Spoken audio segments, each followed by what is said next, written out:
Hello everyone, this is Broadzilla. I'm ready for bed, but not without my story. Tonight the picture book that we're going to be reading is called Chrysanthemum. It's one of my favorites as a kid.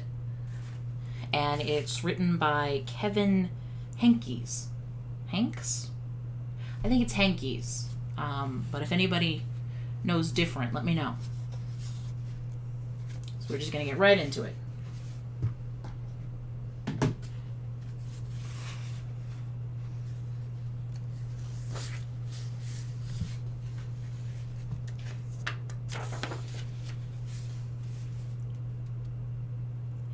The day she was born was the happiest day in her parents' lives.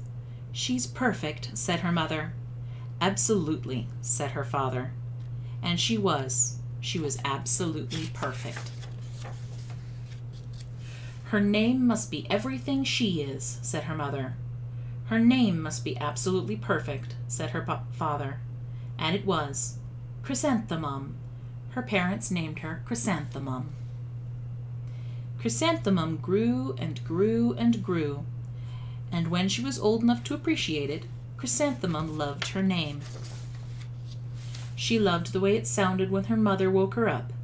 She loved the way it sounded when her father called her for dinner. She loved the way it sounded when she whispered it to herself in the bathroom mirror. Chrysanthemum, chrysanthemum, chrysanthemum. Chrysanthemum loved the way her name looked when it was written with ink on an envelope. She loved the way it looked when it was written with icing on her birthday cake. She loved the way it looked when she wrote it herself with her big fat orange crayon. Chrysanthemum, chrysanthemum, chrysanthemum. Chrysanthemum thought her name was absolutely perfect, and then she started school. On the first day, Chrysanthemum wore her sunniest dress and her brightest smile. She ran all the way to school. "Hooray," said Chrysanthemum, "school!" But when Mrs. Chud took roll call, everyone giggled upon hearing Chrysanthemum's name. There's a picture here where all of the other kids' names are really short and easy. And then Chrysanthemum's runs right off the picture.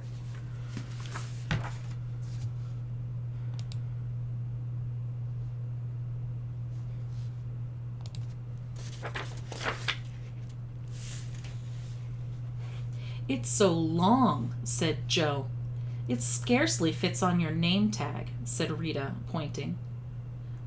"I'm named after my grandmother," said Victoria. "You're named after a flower." Chrysanthemum wilted. She did not think her name was absolutely perfect. She thought it was absolutely dreadful. The rest of the day was not much better. During nap time, Victoria raised her hand and informed Mrs. Chud that Chrysanthemum's name was spelled with 13 letters. "That's exactly half as many letters as there are in the entire alphabet," Victoria explained. "Thank you for sharing that with us, Victoria," said Mrs. Chud. "Now put your head down." "If I had a name like yours, I'd change it," Victoria said, as the students lined up to go home. "I wish I could," thought Chrysanthemum miserably. "Welcome home," said her mother. "Welcome home," said her father. "School is no place for me," said Chrysanthemum. "My name is too long. It scarcely fits on my name tag, and I'm named after a flower." "Oh, pish," said her mother. "Your name is beautiful." "And precious and priceless and fascinating and winsome," said her father. "It's everything you are," said her mother. "Absolutely perfect," said her father. Chrysanthemum felt much better after her favorite dinner, macaroni and cheese with ketchup, and an evening filled with hugs and kisses and parcheesi. That night Chrysanthemum dreamed that her name was Jane. It was an extremely pleasant dream. The next morning Chrysanthemum wore her most comfortable jumper. She walked to school as slowly as she could. She dragged her feet in the dirt. Chrysanthemum, "Chrysanthemum, chrysanthemum," she wrote. "She even looks like a flower," said Victoria, as Chrysanthemum entered the playground. "Let's pick her," said Rita, pointing. "Let's smell her," said Joe. Chrysanthemum wilted. She did not think her name was absolutely perfect. She thought it was absolutely dreadful. The rest of the day was not much better. During nap time, Victoria raised her hand and said, "A chrysanthemum is a flower. It lives in a garden with worms and other dirty things." "Thank you for sharing that with us, Victoria," said Mrs. Chudd. "Now put your head down." "I just cannot believe your name," Victoria said as the students lined up to go home. "Neither can I," thought Chrysanthemum miserably. "Welcome home," said her mother. "Welcome home," said her father. "School is no place for me," said Chrysanthemum. "They said I even looked like a flower. They pretended to pick me and smell me." "Oh, pish," said her mother. "They're just jealous." "And envious and begrudging and discontented and jaundiced," said her father. "Who wouldn't be jealous of a name like yours?" said her mother. "After all, it's absolutely perfect," said her father. Chrysanthemum felt a trifle better after her favorite dessert, chocolate cake with buttercream frosting, and another evening filled with hugs and kisses and parcheesi. That night Chrysanthemum dreamed she really was a chrysanthemum. She sprouted leaves and petals. Victoria picked her and plucked the leaves and petals one by one until there was nothing left but a scrawny stem. It was the worst nightmare Chrysanthemum's life. Chrysanthemum wore her outfit with 7 pockets the next morning. She loaded the pockets with her most prized possessions and her good luck charms. Chrysanthemum took the longest route to school possible. She stopped and stared at each and every flower. "Chrysanthemum, chrysanthemum, chrysanthemum," the flowers seemed to say. That morning the students were introduced to Mrs. Twinkle, the music teacher. Her voice was like something out of a dream, and as was everything else about her. The students were speechless. They thought Mrs. Twinkle was an indescribable wonder. They went out of their way to make a nice impression. Mrs. Twinkle led the students in scales. Then she assigned roles for the class musical. Victoria was chosen as the dainty fairy queen. Rita was chosen as the spiffy butterfly princess.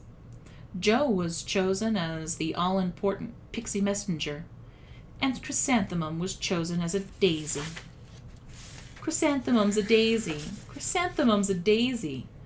Joe, Rita, and Victoria chanted, thinking it was wildly funny. Chrysanthemum wilted. She did not think her name was absolutely perfect. She thought it was absolutely dreadful. "What's so humorous?" said Mrs. Twinkle. "Chrysanthemum," was the answer. "Her name's so long," said Joe. "It scarcely fits on her name tag," said Rita, pointing. "I'm named after my grandmother," said Victoria. "She's named after a flower." "My name is long," said Mrs. Twinkle. "It is," said Joe. "My name would scarcely fit on a name tag," said Mrs. Twinkle. "It would," said Rita, pointing. "And," said Mrs. Twinkle, "I'm named after a flower, too." "You are?" said Victoria. "Yes," said Mrs. Twinkle. "My name is Delphinium. Delphinium Twinkle. And if my baby is a girl, I'm considering Chrysanthemum as a name. I think it's absolutely perfect." Chrysanthemum could scarcely believe her ears. She blushed, she beamed, she bloomed. "Chrysanthemum, chrysanthemum, chrysanthemum." Joe, Rita, and Victoria looked at Chrysanthemum longingly. "Call me Marigold," said Joe. "I'm Carnation," said Rita, pointing. "My name is Lily of the Valley," said Victoria. Chrysanthemum did not think her name was absolutely perfect. She knew it. And then there's a little epilogue.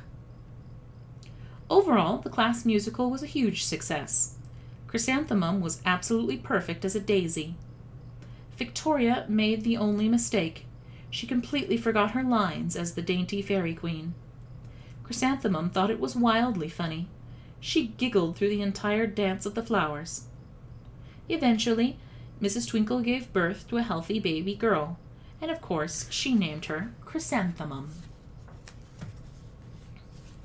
When I was little, my mom got me this book because I have a pretty long name too. It's not as long as Chrysanthemum, but it always kind of gave me a bit of a hard time. And she got me this book to help with that. I really do like this book.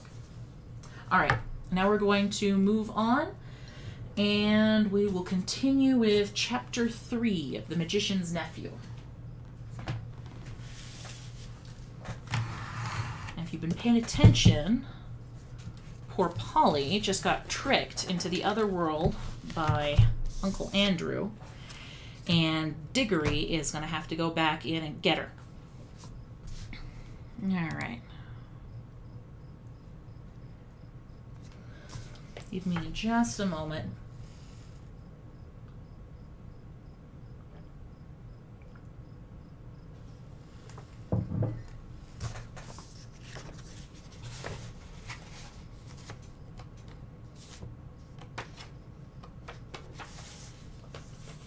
All right, Chapter 3.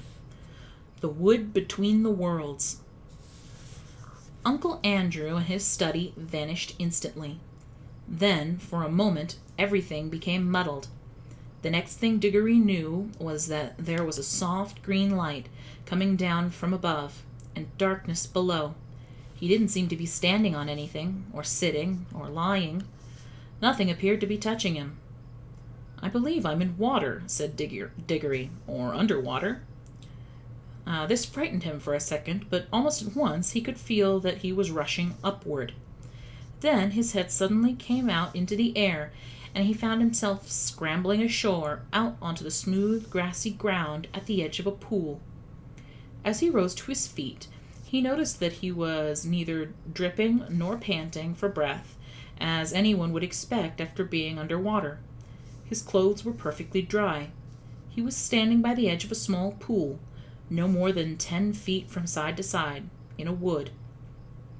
The trees grew close together and were so leafy that he could not get a glimpse of the sky. All the light was green light that came through the leaves, but there must have been a very strong sun overhead, for this green daylight was bright and warm. It was the quietest wood you could possibly imagine. There were no birds, no insects, no animals, and no wind. You could almost feel the trees growing. The pool he'd just gotten out of was not the only pool. There were dozens of others, a pool every few yards as far as his eyes could reach. You could almost feel the trees drinking the water up with their roots. This wood was very much alive. When he tried to describe it afterward, Diggory always said it was a rich place, as rich as plum cake. The strangest thing was that almost before he had looked about him, Diggory had half forgotten why he'd come there. At any rate, he was certainly not thinking about Polly, or Uncle Andrew, or even his mother. He was not in the least frightened, or excited, or curious. If anyone had asked him, "Where did you come from?" he would probably have said, "I've always been here." That was what it felt like, as if one had always been in that place and never been bored, although nothing had ever happened. As he said long afterward, it's not the sort of place where things happen. The trees go on growing, that's all. After Diggory had looked at the wood for a long time, he noticed that there was a girl lying on her back at the foot of a tree a few yards away. Her eyes were nearly shut, but not quite, as if she was just between sleeping and waking. So he looked at her for a long time and said nothing. And at last she opened her eyes and looked at him for a long time, and she also said nothing. Then she spoke in a dreamy, contented sort of voice. "I think I've seen you before," she said. "I rather think so too," said Diggory. "Have you been here long?" "Oh, always," said the girl. "At least, I don't know. A very long time." "So have I," said Diggory. "No, you haven't," she said. I've just seen you come up out of that pool." "Yes, I suppose I did," said Diggory with a puzzled air. "I'd forgotten." Then for quite a long time neither said any more. "Look here," said the girl presently. "I wonder, did we ever really meet before? I had a sort of idea, a sort of picture in my head, of a boy and a girl, like us, living somewhere quite different, and doing all sorts of things. Perhaps it was only a dream." "I've had that same dream, I think," said Diggory, "about a boy and a girl living next door, and something about crawling among rafters. I remember the girl had a dirty face." "Aren't you getting it mixed? In my dream it was the boy who had the dirty face." "I can't remember the boy's face," said Diggory, and then added, "Hullo, what's that?" "Why, it's a guinea pig," said the girl. And it was, a fat guinea pig nosing about in the grass. But round the middle of the guinea pig there ran a tape, and tied on top of it, by the tape, was a bright yellow ring. "Look, look!" cried Diggory. "The ring! And look! You've got one on your finger, and so have I." The girl now sat up, really interested at last. They stared very hard at one another, trying to remember. And then, at exactly the same moment, she shouted out, "Mr. Ketterly!" and he shouted out, "Uncle Andrew!" And then they knew who they were and began to remember the whole story. After a few minutes' hard talking, they had got it straight. Diggory explained how beastly Uncle Andrew had been. "What do we do now?" said Polly. "Take the guinea pig and go home?" "There's no hurry," said Diggory, with a huge yawn. "I think there is," said Polly. "This place is too quiet, and it's so dreamy. You're almost asleep. If we once give in to it, we shall lie down and drowse forever and ever." It is very nice here," said Diggory. "Yes, it is," said Polly, "but we've got to get back." She stood up and began to go cautiously toward the guinea pig. But then she changed her mind. "We might as well leave the guinea pig," she said. "It's perfectly happy here, and your uncle will only do something horrid to it if we take it home." "I bet he would," answered Diggory. "Look at the way he's treated us. By the way, how do we get home?" "Go back into the pool, I expect." They came and stood together at the edge, looking down into the smooth water. It was full of the reflection of the green leafy branches. They made it look very deep. "We haven't any bathing things," said Polly. "We shan't need them, silly," said Diggory. "We're going in with our clothes on. Don't you remember it didn't wet us on the way up?" "Can you swim?" "A bit. Can you?" "Well, not much." "I don't think we shall need to swim," said Diggory. "We want to go down, don't we?" Neither of them much liked the idea of jumping into that pool, but neither said so to the other. They took hands and said, "1, 2, 3, go!" and jumped. There was a great splash, and of course they closed their eyes. But when they opened them, they found they were still standing, hand in hand, in the green wood, and hardly up to their ankles in water. The pool was apparently only a couple of inches deep. They splashed back to the dry ground. "What on earth's wrong?" said Polly in a frightened voice, but not quite so frightened as you might expect, because it is hard to feel really frightened in that wood. The place is too peaceful. "Oh, I know," said Diggory. "Of course it won't work. We're still wearing our yellow rings. They're for the outward journey, you know. The green ones take you home. We must change rings. Have you got pockets?" "Good. Put your yellow ring in your left. I've got 2 greens. Here's one for you." They put on their green rings and came back to the pool. Before they tried to jump, Diggory gave a long, "Oh!" "What's the matter?" said Polly. "I've just had a really wonderful idea," said Diggory. "What are all the other pools?" "How do you mean?" "Why, if we can get back to our own world by jumping into this pool, mightn't we get somewhere else by jumping into one of the others? Suppose there's a world at the bottom of every pool." "But I thought we were already in your Uncle Andrew's other world. or other place, or whatever it was called, didn't you say? Oh, bother Uncle Andrew, interrupted Diggory. I don't believe he knows anything about it. He never had the pluck to come here himself. He only talked of one other world, but suppose there were dozens. You mean this wood might be only one of them? No, I don't believe this wood is a world at all. I think it's just a sort of in-between place. Polly looked puzzled. Don't you see? Said Diggory. No, do listen. Think of our tunnel under the slates at home. This isn't a sort of room in any of the houses. In a way, it isn't really part of any of the houses. But once you're in the tunnel, you can go along it and come into any of the houses in the row. Mightn't this wood be the same? A place that isn't any of the worlds, but once you've found the place, you can get into them all? Well, even if you can, began Polly, but Diggory went on as if he hadn't heard her. And of course that explains everything, he said. That's why it's so quiet and sleepy here. Nothing ever happens here, like at home. It's in the houses that the people talk and do things and have meals. Nothing goes on in the in-between places. Behind the walls and above the ceilings and under the floor or in our own tunnel. But when you come out of your tunnel, you may find yourself in any house. I think we can get out of this place into jolly well anywhere.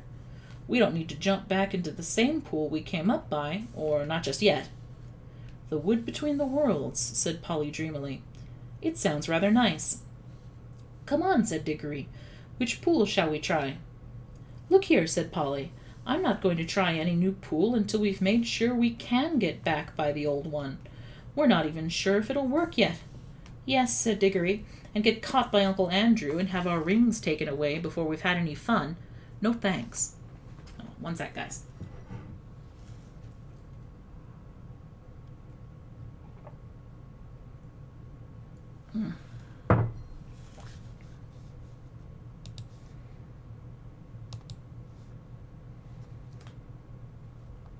Okay. Couldn't we just go part of the way down into our own pool, said Polly, just to see if it works. And then if it does, we'll change rings and come up again before we're really back in Mr. Ketterly's study. Can we go part of the way down? Well, it took time coming up. I suppose it'll take a little time going back. Diggory made rather a fuss about agreeing to this, but he had to in the end because Polly absolutely refused to do any exploring in the new worlds until she'd made sure about getting back to the old one. She was quite as brave as he about some dangers, wasps for instance, but she was not so interested in finding out things nobody ever heard of before, for Diggory was the sort of person who wants to know everything, and when he grew up he became the famous Professor Kirk, who comes into other books. After a good deal of arguing, they agreed to put their green rings, green for safety, said Diggory, so you can't help remembering which is which, and holding hands and jump. But as soon as they seemed to be getting back to Uncle Andrew's study, or even to their own world, Polly was to shout, "Change!" and they should slip off the greens and put on their yellows. Diggory wanted to be the one who shouted "Change," but Polly wouldn't agree.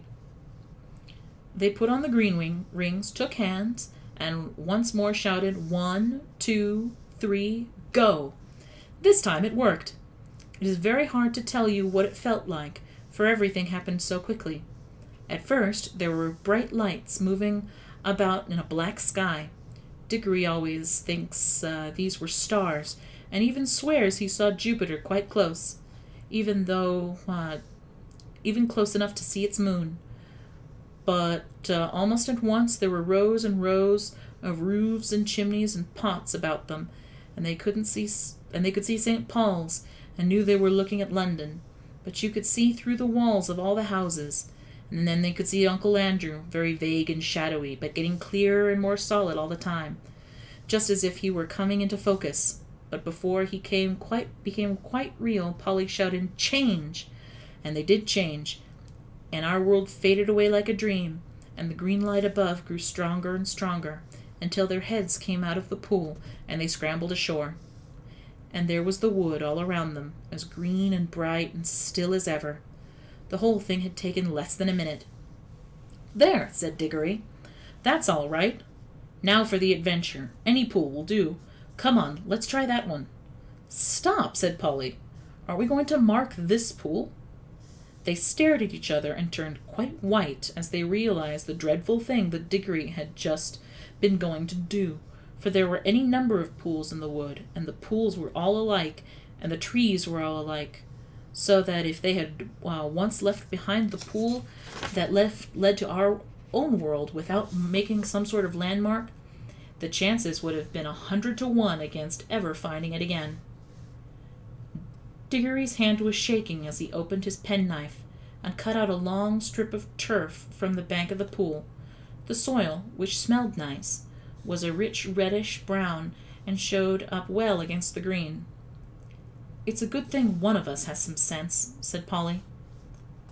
"Well, don't keep on gassing about it," said Diggory. "Come on, I want to see what's in one of the other pools." And Polly gave him a pretty sharp answer, and he said something even nastier in reply. The quarrel lasted for several minutes, but it would be dull to write it all down. Let us skip on to the moment at which they stood with beating hearts and rather scared faces at the edge of the unknown pool with their yellow rings on, and held hands, and once more said, 1, 2, 3, go. Splash! Once again it hadn't worked. This pool, too, appeared to be only a puddle.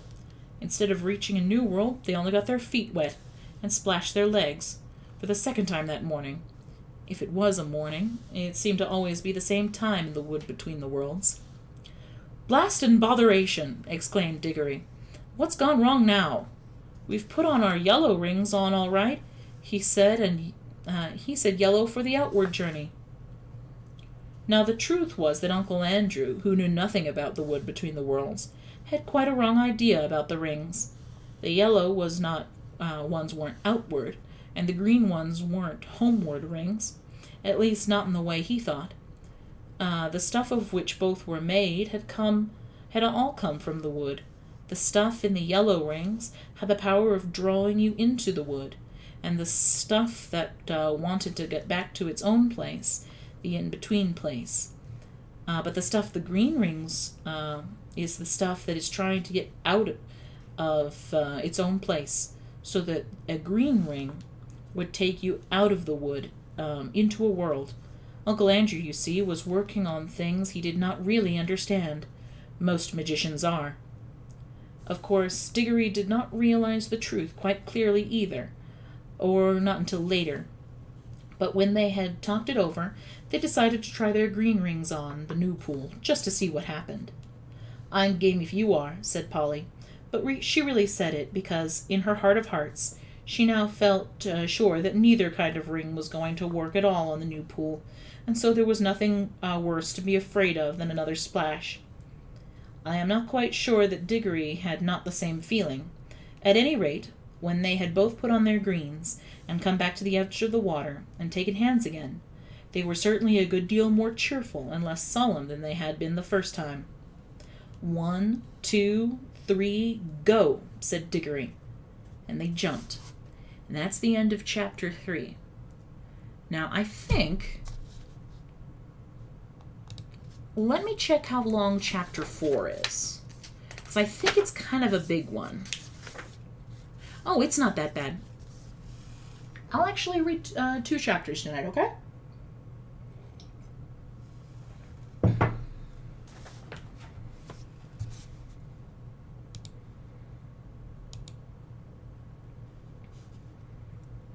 Alright. Chapter 4. The Bell and the Hammer.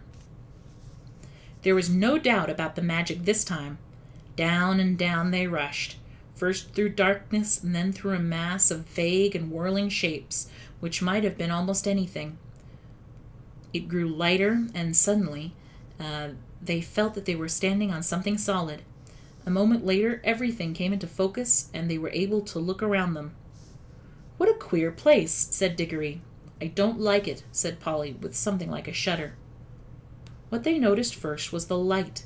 It wasn't like sunlight, and it wasn't like electric light, or lamps, or candles, or any other light they'd ever seen. It was a dull, rather red light, not at all cheerful. It was steady and did not flicker. They were standing on a flat paved surface, and buildings rose all around them. There was no roof overhead, and they were in a sort of courtyard.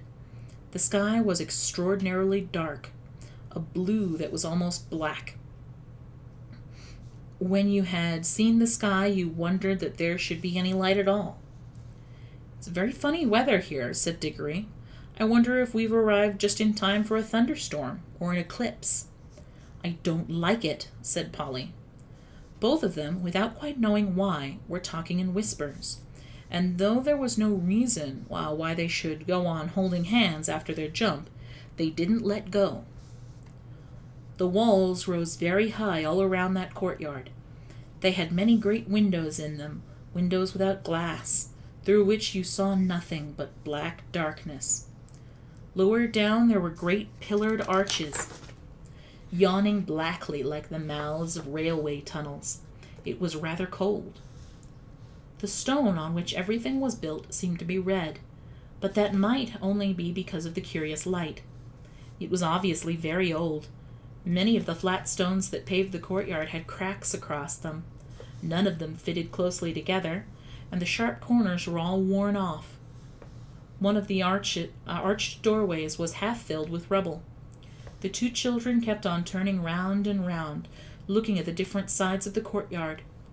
One reason was that they were afraid of somebody or something looking out those windows at them when their backs were turned. "Do you think anybody lives here?" said Diggory, still, at last in a whisper. "No," said Polly. "It's all in ruins. We haven't heard a sound since we came." "Let's stand still and listen for a bit," suggested Diggory. They stood still and listened, but all they could hear was the thump, thump of their own hearts. This place was at least as quiet as the wood between the worlds, but it was a different kind of quietness. The silence in the wood had been rich and warm. You could almost hear the trees growing and full of life. This was dead, cold, empty silence. You couldn't imagine anything growing in it. "Let's go home," said Polly. "But we haven't seen anything yet," said Diggory. "Now we're here, we simply must have a look around. I'm sure there's nothing at all interesting here. There's not much point in finding a magic ring that lets you into other worlds if you're afraid to look at them when you've got there." "Who's talking about being afraid?" said Polly, letting go of Diggory's hand. "I only thought you didn't seem very keen on exploring this place." "I'll go anywhere you go." "We can get away the moment we want to," said Diggory. "Let's take off our green rings and put them in our right-hand pockets. All we've got to do is to remember that our yellows are in the left-hand pocket. You can keep your hand near your pocket as you like, but don't put it on or you'll touch your yellow and vanish." They did this and went quietly up to one of the big arched doorways which led into the inside of the building, and when they stood on the threshold, they could look in. They saw it was not so dark inside as they had first thought. It led to a vast, shadowy hall, which appeared to be empty. But on the far side there was a row of pillars with arches between them, and through those arches there streamed in more of the same tired-looking light. They crossed the hall, walking very carefully, for fear of holes in the floor or anything lying about that they might trip over. It seemed a long walk. When they had reached the other side, they came out through the arches and found themselves in another and larger courtyard. "That doesn't look very safe," said Polly, pointing at a place where the wall bulged outward and looked as if it was ready to fall over in the courtyard. In one place a pillar was missing between the two arches, and the bit that came down to where the top of the pillar ought to have been hung there with nothing to support it. Clearly the place had been deserted for hundreds, perhaps thousands of years. "If it's lasted till now, I suppose it'll last a bit longer," said Diggory. "But we must be very quiet. You know a noise sometimes brings things down, like an avalanche in the Alps." They went on out of the courtyard and into another doorway, and up a great flight of steps, and through vast rooms that opened out to one another until you were dizzy with the mere size of the place. Even now, they thought they were going to get out into the open and see what sort of country lay around the enormous palace, but each time they only got into another courtyard. They must have been magnificent places when people were still living there. In one there had once been a fountain. A great stone monster with widespread wings stood with its mouth open, and you could still see a bit of piping at the back of its mouth, out of which water used to pour. Under it was a wide stone basin to hold the water, but it was as dry as a bone. In other places there were the dry sticks of some sort of climbing plant, which had wound itself around the pillars and helped to pull some of them down, but it had died long ago, and there were no ants or spiders or any other living things you expect to see in a ruin. And when the dry earth showed between the broken flagstones, there was no grass or moss. It was all so dreary and all so much the same that even Diggory was thinking they had better put on their yellow rings and get back to the warm, green, living forest in the in-between place, when they came upon two huge doors of some metal that might possibly be gold. One stood a little ajar, so of course they went to look in. Both started back and drew a long breath, for here at last was something worth seeing. For a second they thought the room was full of people, hundreds of people, all seated, all perfectly still. Polly and Diggory, as you may guess, stood perfectly still themselves for a good long time, looking in. But presently they decided that what they were looking at could not be real people. There was not a movement nor sound of breath among them. They were all like the most wonderful waxworks you ever saw. This time Polly took the lead. There was something in this room which interested her more than it interested Diggory. All the figures were wearing magnificent clothes. If you were interested in clothes at all, you could hardly help going in to see them closer. And the blaze of their colors made this room look not exactly cheerful, but at any rate rich and majestic after all the dust and emptiness of the others. It had more windows, too, and was a good deal lighter.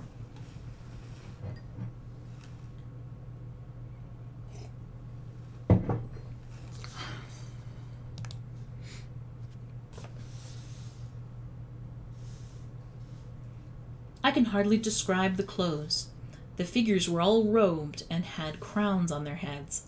Their robes were of crimson and silver gray and deep purple and vivid green.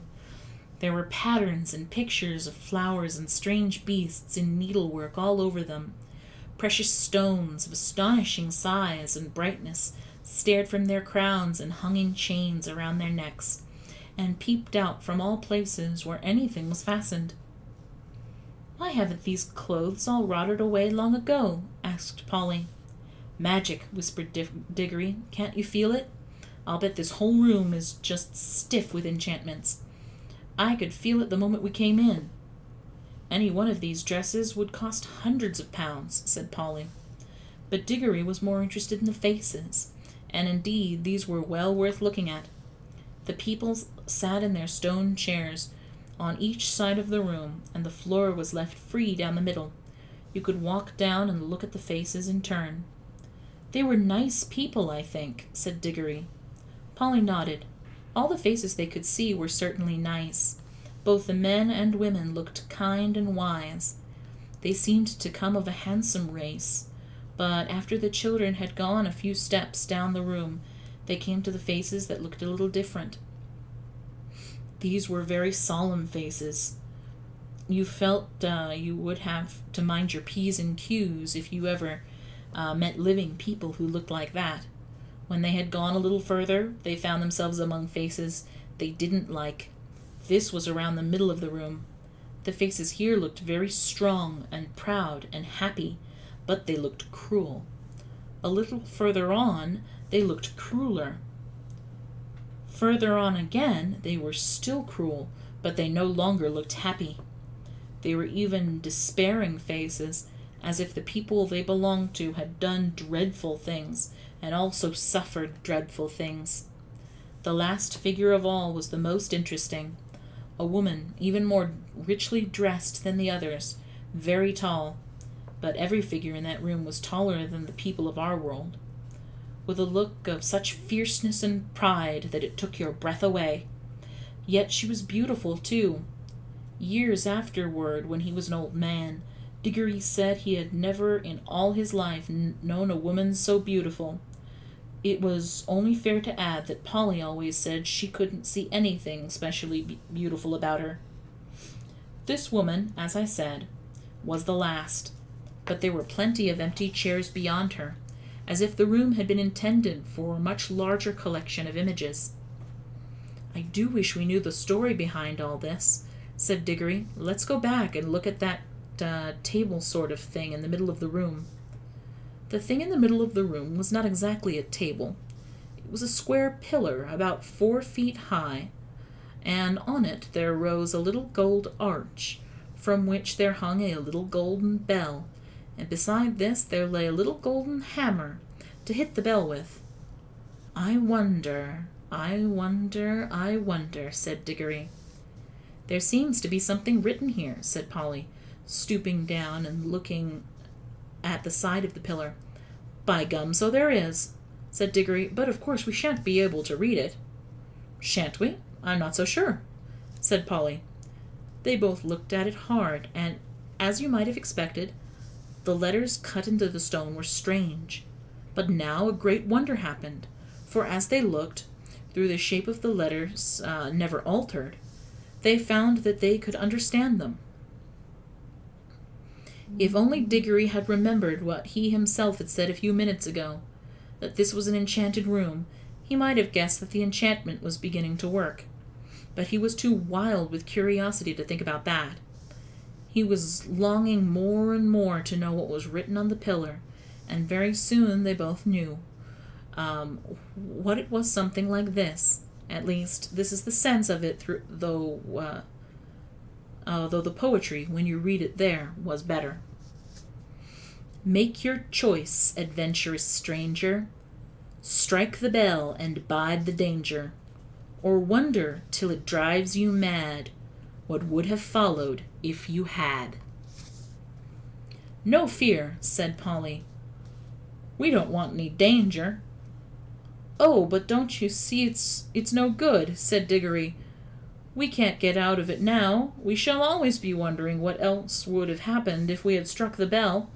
I'm not going home to be driven mad by always thinking on that. No fear." "Don't be so silly," said Polly, "as if anyone would. What does it matter what would have happened? I expect anyone who's come as far as this is bound to go on wondering till it sends them dotty. That's the magic of it, you see. I can feel it beginning to work on me already." "Well, I don't," said Polly crossly, "and I don't believe you do either. You're just putting it on."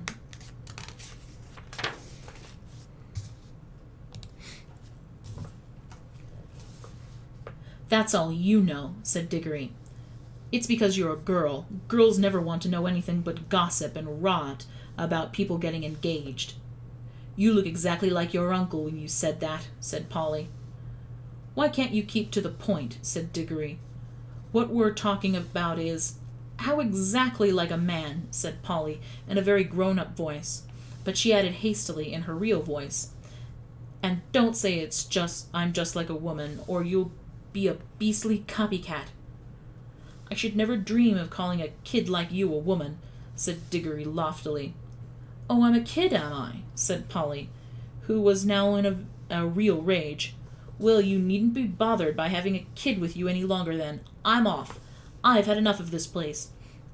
And I've had enough of you too, you beastly, stuck-up, obstinate pig." "None of that," said Diggory in a voice even nastier than he meant it to be, for he saw Polly's hand moving to her pocket to get hold of her yellow ring. I can't excuse what he did next, except by saying that he was very sorry for it afterward, and so were a good many other people. Before Polly's hand reached her pocket, he grabbed her wrist. leaning across with his back across her chest. Then, keeping her other arm out of the way with his other elbow, he leaned forward, picked up the hammer, and struck the golden bell a light, smart tap. And then he let her go, and they fell apart, staring at each other and breathing hard. Polly was just beginning to cry, not with fear, and not even because he had hurt her wrist quite badly, but with furious anger. Within 2 seconds, however, they had something to think about that drove their own quarrel quite out of their minds. As soon as the bell was struck, it gave out a note, a sweet note such as you might have expected, and not very loud. But instead of dying away again, it went on, and as it went on, it grew louder. Before a minute had passed, it was twice as loud as it had been to begin with.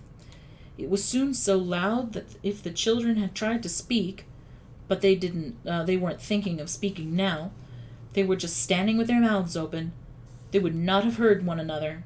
Very soon it was so loud that they could not have heard one another even by shouting. And still it grew, all on one note, a continuous sweet sound, though the sweetness had something horrible about it, until all the air in the great room was throbbing with it, and they could feel the stone floor trembling under their feet. And then at last it began to be mixed with another sound, a vague, disastrous note, which sounded first like the roar of a distant train, and then like the crash of a falling tree. They heard something like great weights falling. Finally, with a sudden rush and thunder and shake that nearly flung them off their feet, about a quarter of the roof at one end of the room fell in. Great blocks of masonry fell all around them, and the walls rocked. The noise of the bell stopped. The clouds of dust cleared away. Everything became quiet again. It was never found out whether the fall of the roof was due to magic or whether the unbearably loud sound from the bell just happened to strike the note which was more than those crumbling walls could stand. "There, I hope you're satisfied now," panted Polly. "Well, it's all over anyway," said Diggory. And both thought it was, but they had never been more mistaken in their lives. And that is the end of chapter 4. And that is where I'm going to leave it, because that is a personal record for me on so far on the reading. I will continue tomorrow at 9 p.m. Mountain Time, if you want to tune in. But no, I'm having fun, and I forgot how exciting this book is, you know? So, 9 p.m. tomorrow, and we're going to continue. There'll be another picture book and more of The Magician's Nephew. But, yeah. Otherwise, good night, everybody. Sweet dreams.